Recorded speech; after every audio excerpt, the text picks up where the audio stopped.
Let me tell you a tale from the Asterion Expanse, where the sky itself breathes with life, where constellations speak in silent songs draped across the heavens. In this limitless tapestry, we find a figure cloaked in wonder and burden, Lyra Solven, a pattern reader to the stars and chief Cartomancer of the Celestarium. Beneath the silvered domes of that hallowed tower, high above mortal thrum, Lyra worked her craft. The Celestarium's observatory shimmered in dusklight, the arcs of its great optical lenses resembling ever-watchful eyes. Threads of light unfurled from mechanical arms, weaving patterns into air like an ethereal harp plucking unseen strings. In these threads, the silent songs of the stars murmured their truths, songs that only Lyra's gifted sight could unravel. Each mortal city tethered to the heavens by star pacts thrived. Magics flowed from the stars into every avenue, pushing back sickness, filling bellies, making the impossible bloom. But Lyra read deeper. Where others saw boons, she saw barbs. The stars weaken because of us, she muttered aloud to no one in particular, her voice sharp as an unsheathed blade in the quiet. For years she had ignored the tremors in the loom of night, the subtle unraveling only she could sense.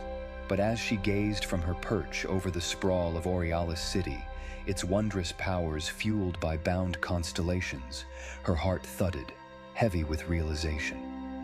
Tonight, beneath the living stars, she made her descent into a mystery far older than her mortal blood. Perhaps the stars hum for us, Lyra mused, or perhaps they beg. Her voice carried no certainty, though her strides as she left the observatory were determined.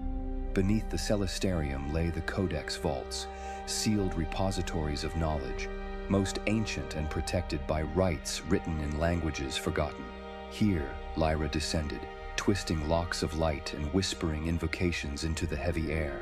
The vault's door groaned open, and within its dim expanse, she found it, the Oracle Astrolabe, a device of legendary purpose, shimmering faintly with its own starlight.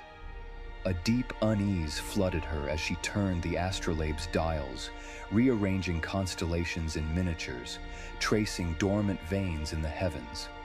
"What are you hiding?" Lyra murmured. Her hand trembled just slightly, her Aasimar blood throbbing faintly with its celestial pulse.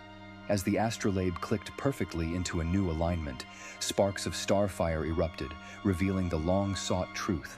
The loom of night was fraying, not by the gradual erosion of eternity, but by mortal hands. The myriad pacts drawn by Cartomancers before her had drained a reservoir of cosmic essence meant to endure forever. "No wonder," she whispered, "the stars flicker slower now." Lyra was no stranger to decisions of weight. She had resolved disputes within the Celestarium. But this choice, it chilled her deeper than starless nights. Could she sever the pacts, cutting lifelines so relied upon? Could she leave humankind to its own devices, vulnerable and bereft of celestial blessing? Or dare she test the loom itself, weaving against its unwinding threads, a feat long abandoned in whispered myths for fear it demanded the weaver's life in trade? Lyra's prayer was quiet, held between her teeth. "Will my truth blind us all?" Her nights darkened into many. In secret she labored, her cartomancy forgotten by all save her closest companions, few though they were. The sprawling cities prospered above, ignorant to the price she contemplated.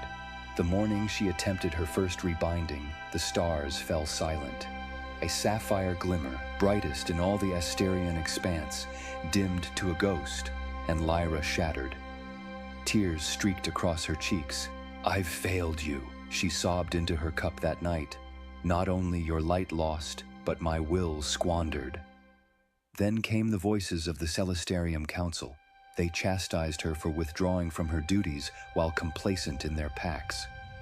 "If death is the cost of prophecy," one elder spat at her, "is it yours to withhold from us?" Through wearier eyes, Lyra carried on. But the stars above grew less forgiving.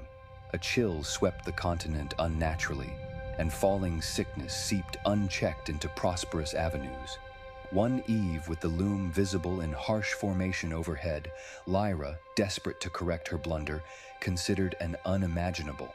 She asked aloud, not to her peers nor to herself in a rare, very tiny betrayal, but to the night, "Take me back to an old blueprint and lay it bare." Becoming astray erased humanity's flooring as sustainers. Returning white yet refueled enriched council a proper anthology mid-whelming atrocities, immense humanity survives. Other subscriptions felt substantial happiness returned, but Loom instances.